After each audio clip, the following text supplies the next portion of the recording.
እስራኤል ኤርትራውያን ሓተት ዕቑባ ብግዴታ ክቑረፀሎም ዝጸንሐ መጠነ ገንዘብ ኣብ ናይ ውሸባ እዋን ገለ ክፋሉ ክምለሰሎም ከም ዝኽእል ተገሊጹ። ኤምባሲ ኤርትራ ኣብ ስዑዲ ነፍሲ ወከፍ ኤርትራዊ ንሕማም ኮሮና ቫይረስ ንምምካት 500 ሪያል ክኸፍል የገድድ።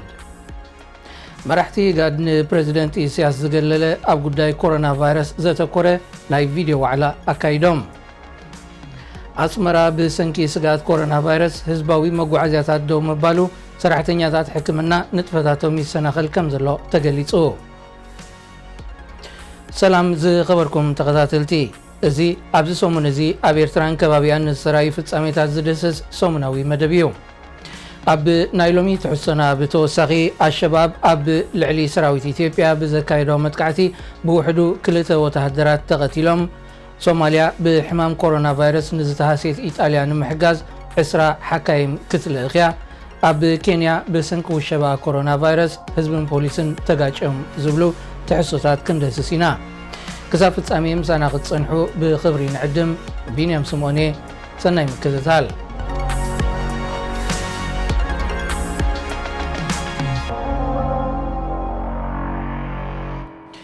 ኣካል ሕቡራት ሃገራት ዝኾነ ኣህጉራዊ ማዕከን ቆልዑ ማለት ዩኒሴፍ ኤርትራ ናብ እትርከበን ሓያሎ ሃገራት ንምክልኻል ኮሮና ቫይረስ ዝሕግዝ ዝተፈላለየ ናውቲ ከም ዝለኣኸ ኣፍሊጡ።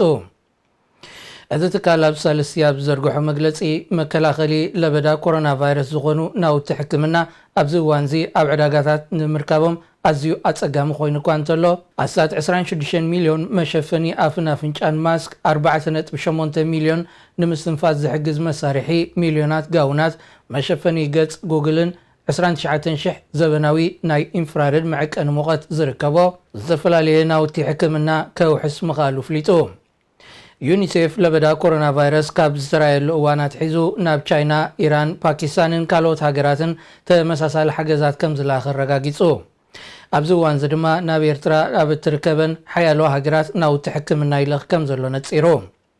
ኮሮና ቫይረስ ካብ ሃገር ናብ ሃገር ብሓያል ናህሪ ኣብ ዝላብዓሉ ዘሎ እዋን ከም መሸፈኒ ኣፍን ኣፍንጫን ማስክ፣ ንምስትንፋስ ዝሕግዝ መሳርሕን ዝርከቦ ዝተፈላለየ ነቲ ሕማም ንምክልኻል ዝሕግዝ ናውቲ ሕክምና ብቐሊሉ ክርከበሉ ኣብ ዘይክእል ደረጃ በፂሑ ይርከብ። መንግስቲ ኤርትራ ካብ ዝሓለፈ ሰሙናት ሒዙ ምስፍሕፋሕ ኮሮና ቫይረስ ንምግታእ ከም ታክስን ኣውቶቡሳትን ዝኣመሰለ ናይ ብሕቲ ይኹን ናይ መንግስቲ ህዝባዊ መጓዓዝያታት ደው ክብል ከም ዝወሰነ ዝዝከር እዩ። እንተኾነ እቲ መንግስቲ ሓካይም፣ ነርሳት፣ ተሓጋገዝቲ ነርሳትን ካልኦት ዝርከብዎም ሰብ ሞያ ጥዕና ነናብ ዝሰርሕሉ ትካላት ጥዕናን ዝመላለስሉ ኣማራፂ መጓዓዝያ ብዘይምቕራቡ ካልእ ሻغሎት ይፈጢሩ። ሓያሎ ካብዞም ሰብ ሞያ ጥዕና ብሰንኪ መጓዓዝያ ዝሓለፈ መዓልታት ናብ ዝሰርሕሉ ማእከላት ክበፅሑ ብዘይምኽኣሎም ኣብቲ ማእከላት ጥዕና ኣብ ርእሲ ዝጸንሐ ናይ ህዝቢ ምጭንናቕ ተወሳኺ ጸዓቂ ምፍጣሩ ነዚ ሓበሬታ ዝለኣኹ ወገናት ኣመልኪቶም። ኣብዚ ንህዝቢ ያንጸላልይዎ ዘሎ ናይ ጥዕና ብድሆ መንግስቲ ሰብ ሞያ ጥዕና ንጥፈታቶም ብድሕነትን ምቹእነትን ዘሳልጥሉ ኩነታት ክፈጥር እውን ናብ ሚኒስትሪ ጥዕና ጻውዒት የቕርቡ ምህላዎም እቶም ምንጭታት ብተወሳኺ ኣገንዚቦም። ኣብ ኤርትራን ከባቢያን ኣብ ሰሙን እዚ ንዝተረኣዩ ፍጻሜታት ምስ ዝድህስስ መደብ ኢኹም ዘለኹም ክቡራት ተኸታተልቲ። መራሕቲ 7 ሃገራት ኢጋድ ኣብ ጉዳይ ኮሮና ቫይረስ ብምትኳር ናይ ቪድዮ ኮንፈረንስ ኣካይዶም። መራሕቲ ኢትዮጵያ፣ ጅቡቲ፣ ሱዳን፣ ሶማል፣ ዩጋንዳ፣ ደቡብ ሱዳንን ኬንያን ከምኡውን ኣቦ ወንበር ኢጋድ ዶክተር ወርቅነህ ገበየሁ ብሰሙን 30 መጋቢት ኣብ ዘካየድዎ ናይ ቪድዮ ዋዕላ ነዚ ንዓለምና ገጢምዋ ዘሎ ናይ ጥዕና ብድሆ ሃገራት ዞባ ብሓባር ዝምክታሉ ስትራቴጂ ንምዝታይ ዝዓለመ እዩ። ኣብዚ ንዞባና ኣገዳሲ ዝኾነ ዋዕላ ዘይተረኽበ እንኮ መራሒ ፕሬዚደንት ኢሳያስ ጥራይ እዩ። ኤርትራ ካብ 2007 ኣትሒዛ ኣባልነታ ካብ ኢጋድ ስሒባ እኳ እንተነበረት ኣብ 2011 ክትምለስ ዘካየደቶ ፈተነ እውን መሰናኽል ከም ዝገጠማ እዩ ተገሊጹ። ይኹን እምበር ኢጋድ ኣብ ዘካይዶ ሓደ ዋዕላታት ባንዴራ ኤርትራ ከም ምልክት ዝቐውም እኳ እንተኾነ ንኤርትራ ዝውክል በዓል ስልጣን ግና ክሳተፍ ኣይረአን።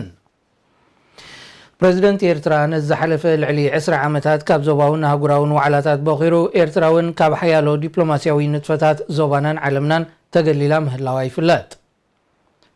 እዚ ከምዚ ኢሉ እንከሎ መራሕቲ ሃገራት ዓለም ብዛዕባ ምስፍሕፋሕ ኮሮና ቫይረስ ኣመልኪቶም ንህዝቦም መልእኽታት ኣብ ዘመሓላልፍሉ ዘለው እዋን ዛጊት ፕሬዚደንት ኤርትራ ይኹን ሚኒስትር ጥዕና ናብ ህዝቢ ቀሪቦም መብርሂ ብዘይመሃቦም ኣረጋውያን ሰበስልጣናትና ካብ ኮሮና ቫይረስ ሰጊኦም ቅድሚ ሰቦም ተወሺቦም እናበለ ህዝቢ ይዋዝ ከም ዘሎ ምንጭታት ኤረና ካብ ኣስመራ ሓቢሮም።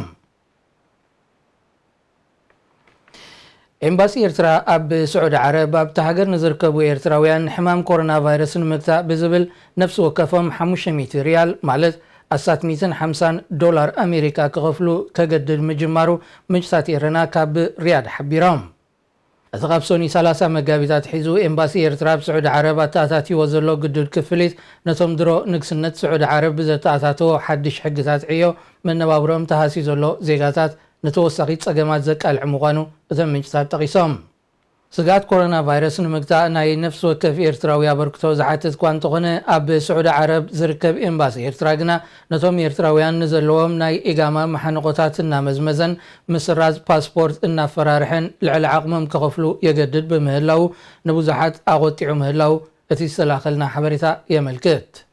ኣብ ዝተፈላለዩ ሃገራት ዝርከቡ ኤርትራውያን ስጋት ኮሮና ቫይረስ ንምግታእ ብወለንቶም ሓገዛት ከበርክቱን ከለዉ መንግስቲ ብፓስፖርትን ካልእን ከራኸኽበሎም ንዝኽእል ኤርትራውያን ግና ዝሰላዓሎም መጠን ክፍሊት ብግዴታ ከኽፍል ምዃኑ እዚ ናይ ስዑድ ዓረብ ስጉምቲ ኣብነት ኮይኑሎ። ሃገራት ብሰንኪ ሕማም ኮሮና ቫይረስ ውሸባብ ዝውጃሉ ዘለዋ እዋን ኣብ እስራኤል ዝርከቡ ኣሳት 30,000 ኤርትራውያን ዓደት ዕቑባ ጎኒ ጎኒ ስጋት ሕማም ጉዳይ ሽቕለት ኣልቦነት ድሕነት ሕክምናን የሻቕሎም ከም ዘሎ ሃረፅ ዝተባሃለ ማዕከን ዜና ኣፍሊጡ። ብመሰረት ማዕከን ዜና ዘቕረቦ ፀብጻብ መንግስቲ እስራኤል ንኮሮና ቫይረስ ንምግታእ ኣብ ዝገብሮ ዘሎ መደባት ዜጋታት ኤርትራን ሱዳንን ንዝኾኑ ዓደት ዕቑባ እውን ማዕረ ዜጋታቱ ኣብ ናይ ምክትታል መስርሕ ኣትይዎም ኣሎ። ይኹን እምበር እዞም መብዛሕትኦም ኤርትራውያን ዝኾኑ 10,000 ዓደት ዕቑባ ብሰንኪ እዚ ናይ ውሸባ እዋናት ናይ ስራሕ ዕድላት ስለ ዘይህልዎም ዝሕግዞም ኣካል ከም ዘይህልዩ እቲ ፀብጻብ ዝጠቅስ። እዞም ዓደት ዕቑባ ካብቲ ብመንግስቲ ዝሽፈን ድሕነት ሕክምና ዝተገለሉ ምስ ምዃኖም ኣብ ናይ ውልቂ ናይ ድሕነት ትካላት ክጥቀሙ ዝፀንሑ ዓደት ዕቑባ ስራሕ ኣብ ዘይብሎም እዋን ክህልዎም ዝኽእል ካልእ ብድሆ እውን ተመልኪቱሎ። መንግስቲ እስራኤል ካብቶም ዓደት ዕቑባ ብግዴታ ክቑረፅ ዝፀንሐ መጠን ገንዘብ ስራሕ ኣብ ዘይረኽብሉ ናይ ውሸባ እዋን ወርሓዊ ክሳብ ኣሳት 3,000 ሸክል ማለት $840 ክመልሰሎም መደብ ከም ዘለዎ እውን እቲ ማዕከን ዜና ኣንፊቱ። እዚ ከምዚ ኢሉ እንከሎ ምስፍሕፋሕ ሕማም ኮሮና ቫይረስ ብዝለዓለ ናህሪ ኣብ ዝላባዓሉ ዘሎ ዞባ ኤውሮጳ ድሕነት መነባብሮ ናይቶም መንበሪ ፍቓድ ዘይብሎም ዓደት ዕቑባ ቆላሕታ ክግበረሉ ብዝተፈላለያ ትካላት ተጣበቕቲ ሰብኣዊ መሰላት ፃውዒት ይቐርብ ኣሎ።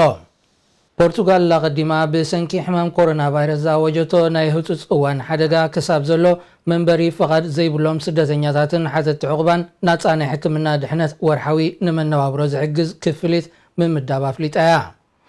መንግስቲ ፈረንሳ ብወገኑ ናብ ብሪጣንያ ንምስጋር ኣብ ሰሜናዊ ክፋልታ ሃገር ንዝርከቡ ኣሽዓት ዓደት ዕቑባ ክሳብዚ ናይ ውሸባ እዋን ዘብቅዕ ናብ ግዜያዊ መዕቆቢ ከግዕዞም ንዘቕረቦ ውሳኔ ብዘይድሌቶም ስደተኛታት ከይከውን እቶም ተጣበቕቲ ይምግቱ። ኣብ ኢጣልያ እውን ኤርትራውያን ዝርከብዎም መንበሪ ፍቓድ ዘይብሎም ስደተኛታትን ዓደት ዕቑባን ኣብዚ በዳሂ እዋን ናይ መነባብሮ ፀገም ከይገጥሞም ብዝተፈላለዩ ትካላት ግብረ ሰናይ ይሕገዙ ምህላዎም እዩ ዝጥቀስ።